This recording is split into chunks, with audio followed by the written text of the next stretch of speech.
बिस्मिल्लाहिर्रहमानिर्रहीम, अस्सलाम वालेकुम। खेलों की खबरों पर तबसरों और तस्दीयों से जिस स्कोर के एक और प्रोग्राम के साथ सैयद याह्या हुसैनी आपकी खिदमत में हाजिर है। पाकिस्तान क्रिकेट टीम के कप्तान मोहम्मद रिजवान माजी से कुछ न सीख सके, जिन गलतियों और सुस्त बैटिंग की वजह से रिजवान और बाबर आजम शदीद तनकीद की जद में हमेशा रहे। जनूबी अफ्रीका की क्रिकेट टीम के खिलाफ वो फिर इसी गर्दाप में फंसे रहे।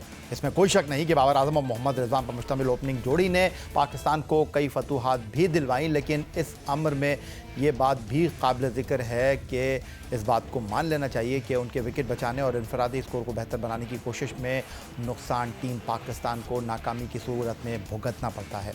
मोहम्मद रिजवान पाकिस्तान सुपर लीग में होम ग्राउंड पर बेहतर कप्तान साबित होते रहे हैं, लेकिन उन्हें समझना होगा कि लीग और बैनुल अक़वामी क्रिकेट में फ़र्क होता है। डेविड मिलर जैसे बैटर जब रन बनाने के लिए बॉलर्स पर लाठी चार्ज करता है तो ऐसी सूरत में किसी ऐसे बॉलर को आजमाने की ज़रूरत है जो छोटी बाउंड्री पर उनके रन बनाने की रफ्तार को रोक सके। फिर ऐसा कैसे हो सकता है जिस पिच पर एक spinner man of the match बने, वहां आपकी स्पिन हिकमत अमली काम ना करे।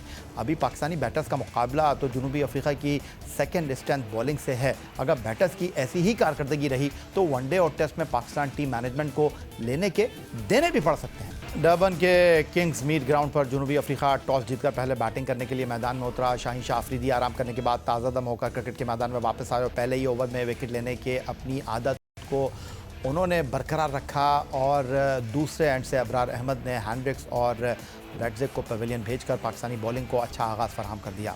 लेकिन पाकिस्तान सुपर लीग में पाकिस्तानी बॉलर्स के खिलाफ तजुर्बा हासिल करने वाले डेविड मिलर ने मैदान में आते ही वो रंग दिखाकर काम कर दिया जिसको अबरार भी समझ ना सके, चकरा गए। यहाँ मोहम्मद रिजवान की कप्तानी का इम्तिहान भी था। एक एंड से विकेटें गिर रही थी, लेकिन मोहम्मद रिजवान डेविड मिलर का तोड़ तो ढूंढना अलग बात, उनके खिलाफ कामयाब भी नहीं हो पा रहे थे। डेविड मिलर जनूबी अफ्रीका की इनिंग के दूसरे ओवर में मैदान में आए और 14वें ओवर तक खड़े रहे। जनूबी अफ्रीका की टीम ने छठे ओवर से 16वें ओवर तक 105 रन जोड़े, जिसके अंदर 82 रन डेविड मिलर के रहे। मोहम्मद रिजवान ने इस मौके पर साइम अयूब को ना आजमाया, अपने तजुर्बेकार फास्ट बॉलर शाहीन शाह अफरीदी को इनिंग के 14वें ओवर में वापस लेकर आए, जिन्होंने डेविड मिलर को आउट भी कर दिया। अगर मोहम्मद रिजवान ये फैसला पहले कर लेते तो पाकिस्तान को रन्स की सूरत में इतना नुकसान ना होता। दूसरी जानिब छोटे ग्राउंड पर जब डेविड मिलर पाकिस्तानी स्पिनर्स का भरकस निकाल चुके थे तो जॉर्ज लिंडे के सामने सुफियान मुकीम को आखिरी ओवर देना भी दुरुस्त फैसला न था, जिन्होंने सुफियान मुकीम के खिलाफ आखिरी ओवर में 18 रन हासिल करके जनूबी अफ्रीका को 183 रन के ऐसे मजमूए तक पहुंचा दिया जो पाकिस्तानी बैटर्स के लिए मुश्किल टोटल बन गया। लाहौर चलेंगे, वीडियो लिंक पर हमारे साथ मौजूद है टेस्ट ओपनर अहमद शहजाद। अहमद, शुरुआत कहाँ से करूँ, कप्तानी से, पाकिस्तान के ओपनिंग स्टैंड से, या फिर हमारी ख़राब हिकमत अमली से? देखिए, in the end of the day चीज़ें तो कप्तान ही कर रहे हैं। जिस तरह बाबर आजम का और उनका दोबारा से ओपनर आना, शाहीन शाह अफरीदी की वापसी होना और ये जो डिसीजंस देखने में सारे मिल रहे हैं, वो कप्तान डोमिनेट कर रहे हैं ग्राउंड के अंदर और टीम 11 के अंदर। और उसके साथ जिस तरह की उन्होंने सबसे पहले एक कैप्टनसी की है, देखें 140-50 बहुत, मैं एग्जैजरेट कर दूं तो 160 के अंदर ये साउथ अफ्रीकन की टीम ढेर थी। लेकिन रिजवान ने वहां पे जहाँ प्रोएक्टिव रह के, पहले ऑस्ट्रेलिया के अंदर भी उन्होंने यही किया, फिर जिम्बाब्वे के साथ भी उन्होंने यही किया, जब उनसे ज्यादा स्कोर करवा दिया था, फिर अगले मैच में टैग करके जो है ना उन्होंने बकदरे बेहतर कप्तानी की। लेकिन इस साउथ अफ्रीकन टीम के साथ तो बिल्कुल वो एक्सपोज हुए उनकी कैप्टनसी। जिस टाइम मिलर आउट हो गए थे, शाहीन अफरीदी ने बॉल किया, उन्होंने जोर से शॉट मारा और मिड विकेट पे कैच हुए। उसके बाद 11वां 10वां खिलाड़ी आ गया था, आपने मिड विकेट भी पीछे रखा हुआ है, आपने मिडॉन भी पीछे रखे हुए, मिडॉन पीछे, वहां आपको फिनिश की तरफ जाना था क्योंकि शाहीन अच्छे बॉल कर रहा था। ये कि दो चीजें होती है, एक होता है बॉलर डिफेंसिव हो जाए और अच्छी बॉलिंग नहीं कर रहा हो तो फिर तो समझ आती है कि आपने फील्डर पीछे रखे हुए, लेकिन बॉलर थ्रेटनिंग बॉलिंग कर रहा है, बॉल के अंदर जिद मौजूद है। अब्बास अफरीदी का इतना रिवर्स स्विंग हो रहा था, प्ले एंड मिस, तो वहां भी आप अटैक नहीं कर रहे। उसके बाद आपने स्कोर बोर्ड को बिल्कुल यूं चलने दिया। देखें 180 स्कोर तब हुआ है कि जब बहुत सारे बैट्समैन उस इब्रार को समझ ही नहीं पा रहे थे कि वो कहाँ को बॉल ला रहा है, मां सिवाय डेविड मिलर के। लेकिन आप डेविड मिलर के सामने उसको लगाते रहे, फिर सोने पे सुहागा ये हो गया कि यार आपने यूं यंगस्टर्स ग्रूम करने हैं कि आपने आखिरी ओवर डर्बन के अंदर जहाँ वैल्यू फॉर शॉट्स है, इतना जबरदस्त पिच और एक साइड छोटी, आपने सुफियान मुकीम को एक्सपोज कर दिया। मेरा मतलब है कि ये यंगस्टर्स को भी अपने मुल्क का ही समझे, जिस तरह आप अपने यारों दोस्तों को समझते हैं और हर चीज लड़ने के लिए तैयार हो जाते हैं उनकी पोजीशंस को बचाने के लिए। तो ये मेरा मतलब है कि रिजवान फुली फेल हुए हैं एज अ कैप्टन, कल एक्सपोज हुए हैं। और हमने तो पहले भी ये बोला था कि ये पीएसएल नहीं है यहाँ, और यहाँ पे सिर्फ आपने ग्राउंड के अंदर कप्तानी नहीं करनी है, आपने यंगस्टर्स को ग्रूम भी करना है। जहाँ फेल होते हुए नजर आए पूरी तरीके से ऑस्ट्रेलिया के अंदर भी T20 सीरीज के अंदर, उसके बाद जो है ये पहले ही साउथ अफ्रीकन ये मैच में T20 में बुरी तरह एक्सपोज हुए हैं Rizwan as a captain. Ahmed, match के बाद पोस्टमार्टम करना, तनकीद करना, लोग समझते हैं कि ये बहुत आसान होता है, लेकिन जो चीज़ें सामने इस वक्त बिखरी हुई हैं उनको देखने के बाद तो अक्ल दंग रह जाती है और जहन ये सवाल करने पर मजबूर हो जाता है कि बाहर से बैठकर अगर ये चीज़ें हम देख सकते हैं तो अंदर जो लोग मौजूद हैं उनको ये क्या चीज़ें समझ नहीं आ रही। अगर मैं आपसे ये जानने की कोशिश करूं, 184 आप चेस कर रहे हैं, पहली 18 गेंदों के ऊपर आप 12 डॉट गेंदें खेल लेते हैं। वो तो भला हो साइम अयूब का, जिन्होंने 15 गेंदों पर 31 रन 7 चौकों के साथ कर दिए। फिर पहले 5 ओवर में आप 40 करते हैं, जनूबी अफ्रीका के 3 36 पर आउट हैं। फिर 6 से 15 ओवर के दौरान जहां रिजवान मौजूद हैं, पाकिस्तान टीम 70 प्लस करती है। ऑन द अदर साइड जनूबी अफ्रीका की टीम 105 रन का 6 से 15 ओवर के दौरान जो है वो इजाफा करती है। इससे बढ़कर आपको 184 रन का हदफ मिला है। आपने इस मैच में 43 डॉट बॉल खेले हैं, जनूबी अफ्रीका ने 48 डॉट बॉल खेले हैं। लेकिन सवाल यहाँ पर यह है कि आपने 20 ओवर बैटिंग नहीं की है। 9 बॉल हैं, 7 वाइट बॉल हैं। इसका मतलब कि 22.4 ओवर आपको खेलने को मिले और तब भी आप हदफ हासिल ना कर सके। जी, इसमें देखिए कि जिस क्रिकेटर इंसान ने, जिसको भी क्रिकेट की थोड़ी बहुत आइडिया इल्म है, उसने ये मैच पूरा देखा होगा तो उन्होंने देखा होगा कि जिस चीज़ों की हम निशानदेहियां पहले इसी प्लेटफॉर्म पर बैठ के करते रहे हैं जियो के थ्रू, कि प्लेयर्स अब माजरत के साथ सेल्फिश खेलते हुए नजर आ रहे हैं। ठीक है, T20 क्रिकेट बहुत आगे चले गए, बाबर आजम 0 पे आउट हो गए। उसके बाद जो रिजवान का इंटेंट था, अब मैं फॉर एग्जांपल रिजवान के साथ खेल रहा हूँ और 180 चेस कर रहे हैं, और रिजवान जिस तरह खेल रहे हैं तो ये तो सिर्फ मुझ पे प्रेशर ही डालता रहेगा। और हर बॉल पे मुझे यही है कि मैंने मारना है और टीम को स्कोर चेस करना है। और दूसरी तरफ से रिजवान ये है कि उन्होंने अपनी विकेट सेव करनी है। उन्होंने कोई इंटेंट शो नहीं किया। जो 55 स्कोर 6 ओवरों के अंदर हुआ, वो तो 13 बॉलों पे 31 स्कोर की इनिंग साइम अयूब ने खेली, और उसके बाद भी कैचअप करने वो जा रहे थे। और जब हर बॉल पे आप मारते हैं और दायरा भी स्पेशली खुल जाए, तो फिर आप बॉलिंग जैसी मर्जी हो, BCD, आप आउट हो ही जाते हैं। उसके बाद आप देखिए उस्मान खान आया, रिजवान ने फिर भी गेयर नहीं बदला और फिर उस्मान खान को चलानी पड़ी, और बार बार पहले उनका एक कैच छूटा और फिर दोबारा से वो आउट हो गए। फिर आप देखिए तैयब ताहिर आए, और तैयब ताहिर ने जब 3-4 बॉल लिए तो रिजवान उस टाइम पे बिल्कुल खुश नजर नहीं आ रहे थे उनकी अप्रोच से। वो अपने आप को नहीं देख रहे कि वो किस तरह खेल रहे हैं। यंगस्टर्स हैं, उनका काम है रिजवान का कि मुश्किल काम करना है और यंगस्टर्स को साथ ग्रूम करना है। यहाँ तो उल्टी ही नैया बह रही है। और रिजवान जिस तरह खेले हैं, देखिए 12 ओवरों के बाद उन्होंने थोड़ा बहुत इंटेंट शो किया, लेकिन उनमें वो एबिलिटी मौजूद ही नहीं थी। वो घुमाई जा रहे हैं और जिस तरह वो घुमा रहे थे वो लग ही नहीं रही थी। जब 17वें ओवर में जाके उनके 2 चौके लगे, तब पाकिस्तान को 2 चौकों की 3 चौकों की कोई जरूरत थी नहीं। तो इवेंचुअली रिजवान तहे तन्हा कल के मैच में, जिस तरह वो कभी वो इस तरह कर जाते हैं, कभी बाबर आजम इस तरह कर जाते हैं कि अकेले ही पाकिस्तान को शिकस्त की तरफ ले गए। अगर रिजवान ने थोड़ा भी इतना गंदा खेल के थोड़ा भी अच्छा खेला होता स्टार्टिंग के अंदर, तो ये मैच चाहे रिजवान की बुरी कप्तानी की वजह से 183 पे पहुंच गया था, लेकिन फिर भी पाकिस्तान ने जीत जाना था। लेकिन सदके जाऊं उन लोगों के जो समझने का नाम नहीं ले रहे हैं। और जहाँ पे अभी देखे ना, ये वही संजू सैमसन था ना, और वही तिलक वर्मा थे, वही केप टाउन था। क्या सेंचुरियां उन्होंने मारी हैं। पहले बॉल से वो स्टार्ट होते हैं सर्कल के अंदर और वो रुकने का नाम नहीं लेते हैं। दूसरी तरफ और उनकी ए साइड खेल रही होती, दूसरी तरफ ना इस टीम में नॉर्चे है, ना इस टीम में केशव महाराज है, ना इस टीम में रबाडा है, ना इस टीम में कॉटजी है। ठीक है, और इस बॉलिंग अटैक को भी आप इस तरह खेल रहे हैं, तो ये आपकी एबिलिटी पूरे पाकिस्तान को बताता है कि ये भी समझ लें कि ये साउथ अफ्रीका शाहीन ने पाकिस्तान की ए साइड को मारा है। और आपके कप्तान की जो हिकमत थी, जो एबिलिटी थी, वो पूरी तरह एक्सपोज हुए हैं एक दफा फिर साउथ अफ्रीका के खिलाफ पहले T20 में। टेस्ट ओपनर अहमद शहजाद हमारे साथ मौजूद हैं। गुफ्तगू के सिलसिले को मज़ीद जारी रखेंगे। किंग्स मीट डर्बन पाकिस्तान को पहले T20 मैच में नाकामी का सामना करना पड़ा है, उस पर मज़ीद गुफ्तगू एक ब्रेक के बाद।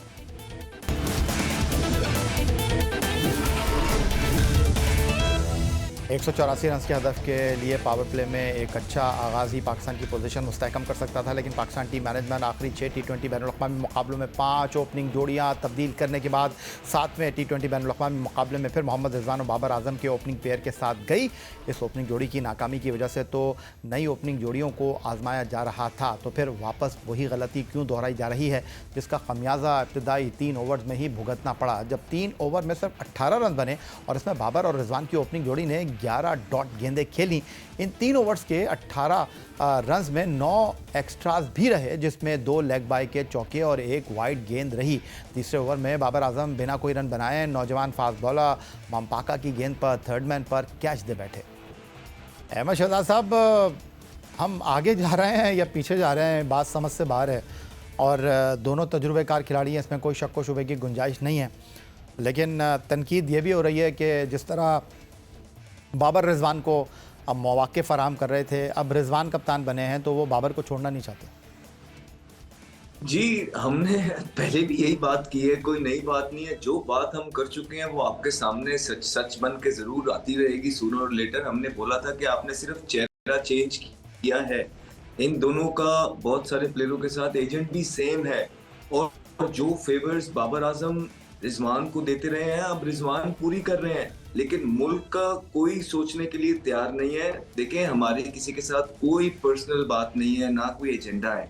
हम पाकिस्तान की बेहतरी की बात करते हैं और हम आवाम को ये बताना चाहते हैं कि ये अंदर टीम के अंदर हो क्या रहा है, बिकॉज ये मुल्क का नहीं सोचा जा रहा, अपनी यारी दोस्ती का सोचा जा रहा है। और बाबर आजम जिसकी टेस्ट के अंदर बिल्कुल भी कोई परफॉर्मेंस नहीं थी, 17-18 इनिंगें नीचे थी, बगैर कोई 4 डे खेले, टेस्ट मैच खेले डोमेस्टिक का, उनको दोबारा से सिलेक्ट कर लिया गया। और उसके बाद वो आप देखें पास के अंदर अपनी खुद कप्तान थे तो 1 डाउन आ गए थे, लेकिन वो रिजवान के साथ तो बिल्कुल रिजवान चाह रहे हैं कि उनको बिल्कुल खुश कर दें और उनको दोबारा से ओपनर ले आए हैं और वो फिर 0 पे आउट हो गए हैं। तो मेरा ख्याल है अगर मैं ये कहूँ कि ज्यादती कर रहे हैं ये बाबर आजम के साथ भी, उसको गंदा करवा रहे हैं जान के। एक बंदे की फॉर्म नहीं है T20 के अंदर तो बिल्कुल वो पीछे रह गए हैं, उनके पास वो पावर हिटिंग नहीं है। और रिजवान और बाबर देखिए जब भी इकट्ठे खेलते हैं आपको इसी तरह के रिजल्ट देखने को मिलते हैं।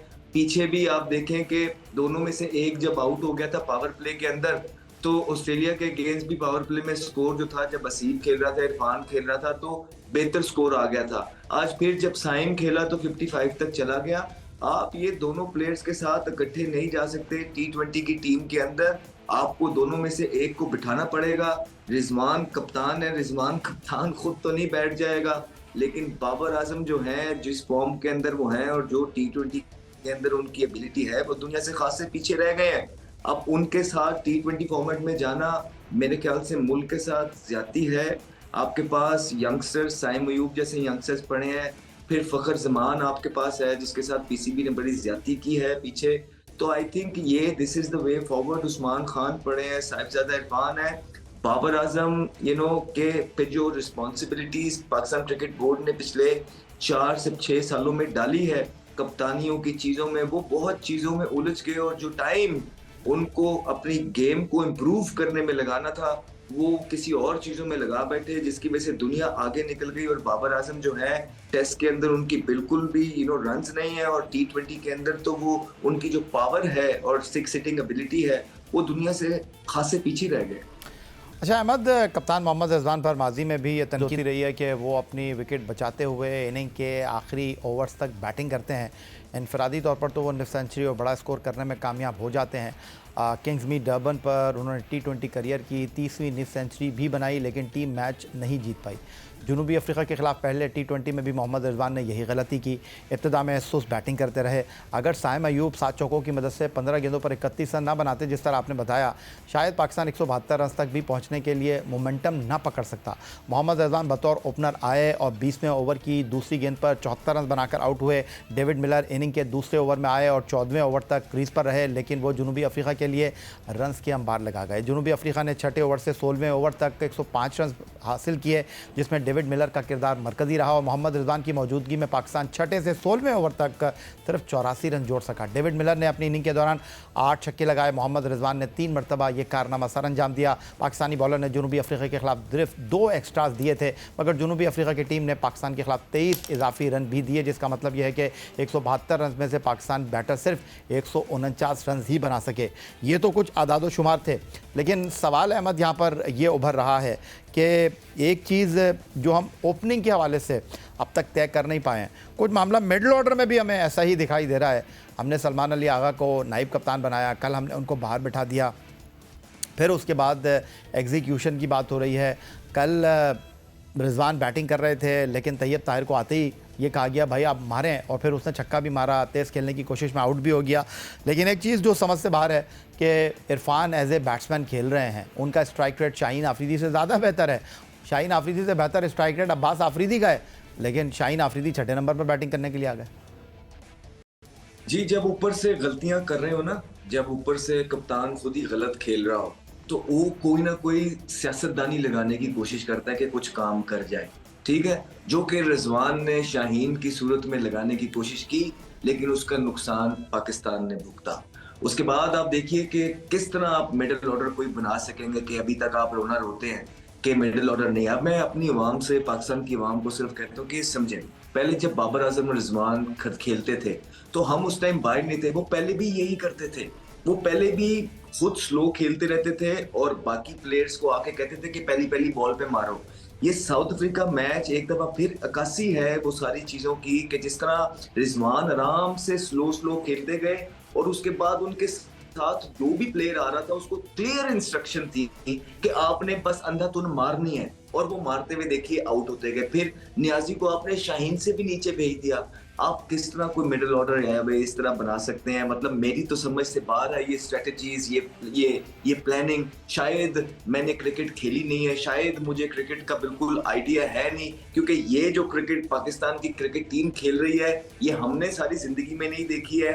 और आपने T20 के अंदर रिजवान को कप्तान बना दिया है और अब आपको ये सारी चीजें बर्दाश्त करनी पड़ेंगी। हमने पीसीबी को पहले भी बोला था कि ये यारी दोस्ती आपको आगे देखनी पड़ेगी, आपको वही चीजें दोबारा होती हुई नजर आएंगी। लेकिन वहां से ये कहा गया कि हमारे पास और कोई ऑप्शन मौजूद नहीं है, जो कि एक और नालायकी थी पीसीबी की कि उन्होंने कोई लीडर भी तैयार नहीं किया। अब आप दोबारा से मिडिल ऑर्डर की बात कर रहे हैं। अगर मैं मिडिल ऑर्डर प्लेयर हूं और मेरे साथ रिजवान ने जिस तरह का स्टार्ट दिया हुआ खेल रहा है, मेरे लिए परफॉर्मेंस करना बहुत मुश्किल हो जाएगी। याद रहे आया भाई कि मैं कोई क्रिस गेल नहीं हूं, या उस्मान खान कोई क्रिस गेल नहीं है, या कोई एंड्रे रसल नहीं है, या पोलार्ड नहीं है। दुनिया में चंद ही नाम है। बाकी ऐसे टीम आपको खेलना पड़ता है एक दूसरे का ख्याल करके, एक दूसरे की एबिलिटीज को देख के। लेकिन यहाँ पे हमें यही नजर आता है कि टीम या तो बाबर आजम की थी, या तो रिजवान की है, या एक दो लड़के और हैं उनकी है। बाकी जो आ रहा है वो बस चुंगे के प्लेयर आ रहे हैं जिनकी कोई किसी को परवाह नहीं है।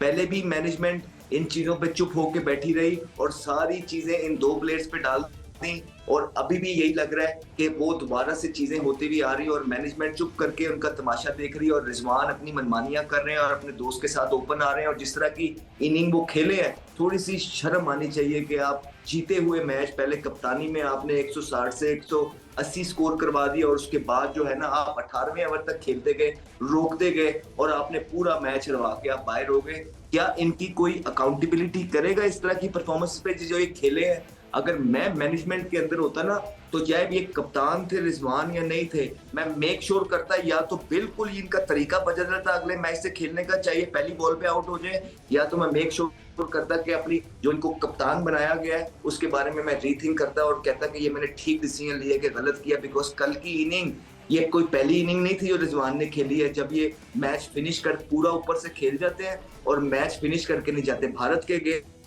वर्ल्ड कप के अंदर ये मैच यूं ही डॉट बॉल्स खेल के अधूरा छोड़ के चले गए। उसके बाद ऑस्ट्रेलिया भी आप रिसेंटली देखें, ये डॉट बॉल्स ऊपर से खेलते हैं और मैच अधूरा छोड़ के चले जाते हैं, दूसरों को गर्म पानी में डाल देते हैं। और साउथ अफ्रीका के अगेंस्ट कल के पहले T20 मुकाबले में हमने फिर देखा कि रिजवान पूरा 18वें ओवर तक रोक के खेलते रहे और मैच फिनिश किए बगैर फिर से आउट होके चले गए। तो मेरे ख्याल से पाकिस्तान को जो आप बात कर रहे थे ना, थोड़ी सी तल्ख हो जाएगी कि इस जोड़ी ने जितवाए भी हैं, तो आप जितवाने की भी रेशियो निकाल लें कि इन दोनों ने कितने और किस टीमों के खिलाफ मैचेस जितवाए हैं और किस कंडीशंस में, और जरा हरवाने की भी निकाल लीजिए कि इन दोनों ने कितने हरवाए हैं और कितने जितवाए हैं। आपको दूध का दूध और पानी मिल जाएगा। अभी तो ये वो साइड है कि जिनके अंदर उनके मेन प्लेयर्स ही नहीं है। ये शाहीन खेल रही है साउथ अफ्रीका की आपकी पूरी साइड के खिलाफ, और फिर भी आपसे कोई शॉट नहीं लग रहा। यही हालात हैं पाकिस्तान की क्रिकेट के, और इन्हीं लोगों के अंदर हाथ में जो है ना आपने पाकिस्तान की क्रिकेट दे दी है। मुबारक हो सारों ने जो डिसीजंस लिए हैं, और अब जो है ना एंजॉय करे पूरी पाकिस्तान की अवाम इनकी सियासत और पॉलिटिक्स और सेल्फिश क्रिकेट को वंस अगेन। आसिफ बरहम दिखाई दे रहे हैं किंग्स 11 में पाकिस्तान की 11 रन से नाकामी पर टेस्ट ओपनर अहमद शहजाद, और वो सब कुछ खुलासा कर रहे हैं जो कि ज़बान ज़द-ए-आम है, राइटिंग ऑन द वॉल है, हमारी सुस्त बैटिंग, हमारी नाक़िस कप्तानी, हमारे गलत फ़ैसले, वक्त पर बर वक्त फ़ैसला ना करना। यही आज का हमारा प्रोग्राम था। एक्स अकाउंट पर आप हमें फॉलो कर सकते हैं, मेल कर सकते हैं, अपनी राय साझा कर सकते हैं score@jio.tv पर। दुआ इस उम्मीद इस तवक्को के साथ कि पाकिस्तान में खेल और खिलाड़ी तरक्की करते रहें। सैयद या हुसैन को स्कोर की पूरी टीम के साथ अगले प्रोग्राम तक के लिए इजाज़त दीजिए। अल्लाह हाफ़िज़।